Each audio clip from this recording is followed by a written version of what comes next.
বিয়ের পর এটা ছিল আমার ফার্স্ট বার্থডে, আর বার্থডেটা সত্যি অন্যরকম হয়েছে। আমরা ছিলাম সেই দিন দীঘায়, ওরই ইচ্ছা ছিল আমি আমার জন্মদিনে দীঘায় যাব, বাট আমার ইচ্ছাই ছিল না, আমি ঘরে থাকতে চেয়েছিলাম। বাট যাই হোক, আলটিমেটলি ও জোর জবরদস্তিতে দীঘায় গেছি।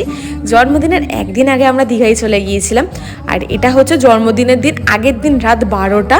আর পুরো সারা সন্ধ্যা আমাকে কেউ ঘর থেকে বেরোতে দেয়নি, সমস্ত বাচ্চা কাচ্চাগুলো তুমি ঘরেই থাকবে, তুমি কোথাও বেরোবে না। তখন আমার কিছু একটা ডাউট লাগছিল, যেহেতু আমাকে একদমই কেউ ঘর থেকে বেরোতে দিচ্ছে না, যে কিছু তো একটা হচ্ছে।